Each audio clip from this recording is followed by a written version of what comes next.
Kembali lagi bersama kami dalam acara Bincang Santai. Bersama saya, Bagus Mustaqim sebagai pembawa acara. Saya Anissa Triutami, absen 4. Dan ketiga narasumber kita. Saya Gibi Kusumawardani, absen 20. Saya Sally Eka Apriliawati, absen 34. Saya Bila Putri Korurian, nomor absen 12. Dan perkenalkan juga tim kreatif yang tugas dalam acara kali ini. Dalam acara kali ini, kami akan membahas topik mengenai kemajuan iptek di bidang sosial budaya. Mengenai iptek merupakan ilmu yang mempelajari tentang perkembangan teknologi berdasarkan ilmu pengetahuan. Mengenai iptek itu sendiri, iptek merupakan ilmu yang mempelajari perkembangan teknologi berdasarkan ilmu pengetahuan. Dalam perkembangan sejarahnya, iptek telah mengalami perkembangan yang begitu pesat hingga memasuki zaman modern saat ini. Telah dihasilkan macam-macam produk dari perkembangan iptek itu sendiri. Contohnya yaitu gadget, motor, senjata nuklir, dan masih banyak lagi. Guys, sadar gak sih dari pembicaraan tadi, sekarang ini iptek memiliki kemajuan yang sangat pesat loh. Kemajuan iptek memasuki hampir semua di sektor dan bidang kehidupan manusia. Tanpa disadari pun masyarakat udah menikmati dan mendapat dampak serta pengaruh dari kemajuan iptek yang terjadi. Nah, kemajuan iptek ini tidak dapat kita cegah dan dampaknya pasti ada di berbagai bidang. Salah satunya yaitu di bidang sosial budaya. Mengingat negara Indonesia kaya dengan keberagaman manusia, suku, dan budaya. Pastinya kemajuan iptek memiliki dampak serta manfaat yang sangat banyak. Lalu apa sih dampak positif kemajuan iptek dalam bidang sosial budaya? Dampak positif atau manfaat kemajuan iptek di bidang sosial budaya ini tentunya sangat banyak ya. Yang pertama adalah mempermudah dalam berkomunikasi dan memperoleh informasi. Dibandingkan dengan zaman dahulu, sekarang ini kita bisa dengan mudah berkomunikasi dengan kerabat, teman, maupun saudara yang jauh di luar kota hingga di luar negeri. Sekarang ini kita juga bisa dengan mudah mendapatkan informasi terkini, berita, dan informasi yang tentunya akurat dari berbagai belahan dunia secara cepat dan akurat. Yang kedua adalah membantu memenuhi kebutuhan hidup. Kita bisa membeli berbagai macam kebutuhan hidup seperti makanan, perabotan, pakaian, hingga memesan tiket kendaraan ataupun tiket penginapan hotel secara praktis hanya lewat rumah saja. Jadi kita tidak perlu capek-capek keluar rumah untuk melakukan semua itu. Yang ketiga adalah meningkatkan potensi daerah. Dengan teknologi, kita bisa mengenalkan potensi daerah, misalnya hasil bumi, kebudayaan, dan tempat wisata di suatu daerah bisa kita kenalkan melalui media sosial. Kita juga bisa mengembangkan potensi daerah tersebut dengan teknologi yang ada. Jadi kita bisa mengelola potensi daerah tersebut dengan baik.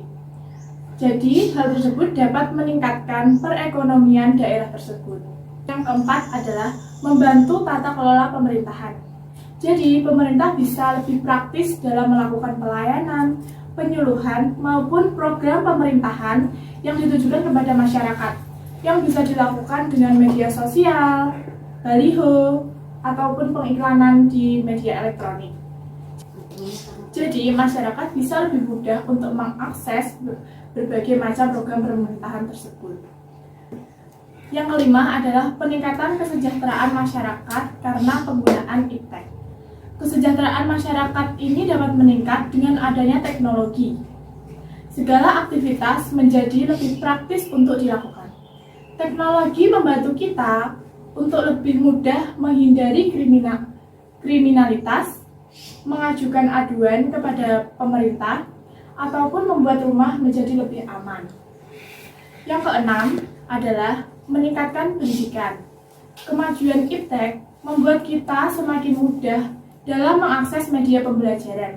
Bahkan kita bisa mengakses media pembelajaran dari berbagai negara di dunia ini. Nah, itu semua adalah dampak positif atau manfaat dari kemajuan iptek di bidang sosial budaya. Tentunya masih banyak lagi manfaat yang kita peroleh ya, karena dalam kehidupan sehari-hari kita pun kita tidak lepas dengan adanya teknologi.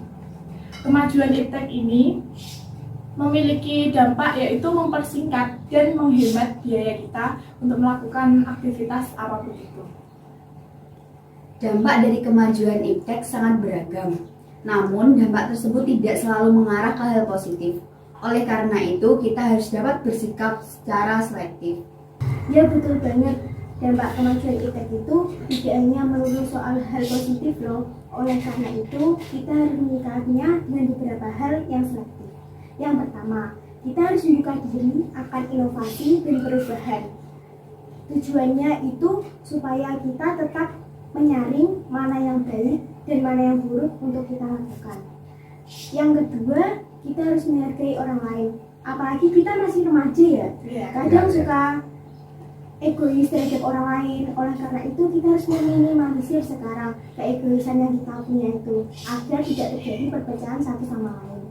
Yang selanjutnya sih, kita harus melakukan dengan optimal ya. Jangan sampai kita menyalahgunakan oleh hal yang buruk atau kriminalitas. Yang terakhir nih, penting banget, kita harus mengeksplor diri kita dengan mengupdate skill dan keterampilan yang kita miliki. Tujuannya supaya kita tidak tenggelam pada era perkembangan kemajuan iptek saat ini. Melihat adanya dampak positif kemajuan iptek yang cukup banyak serta beberapa sikap agar kita selektif dalam menerima kemajuan iptek ini, dengan begitu dapat kita simpulkan bahwa keberagaman yang ada pasti akan mengalami keragaman hubungan sosial. Kehidupan sosial itu sangat dipengaruhi oleh kemajuan teknologi. Kehidupan masyarakat sudah dimudahkan dengan adanya perkembangan teknologi yang menyebar dan meluas secara cepat. Rasanya sekarang kita sudah tidak bisa menolak kemajuan iptek. Yang terjadi setiap harinya kita selalu bergantung pada teknologi yang tiada habisnya. Di bidang sosial budaya ini, iptek berperan mendorong terciptanya kembali nasionalisme kebudayaan. Serta perlu diingat, iptek tetap harus dikembangkan untuk mencapai tujuan bangsa dan kesejahteraan masyarakat. Nah, itu tadi pembicaraan santai mengenai dampak positif iptek dalam bidang sosial budaya. Nah, tidak terasa kami telah berada dalam ujung acara. Terima kasih bagi para moderator dan para narasumber telah hadir dalam kesempatan kali ini. Sampai jumpa dalam kesempatan lain lagi.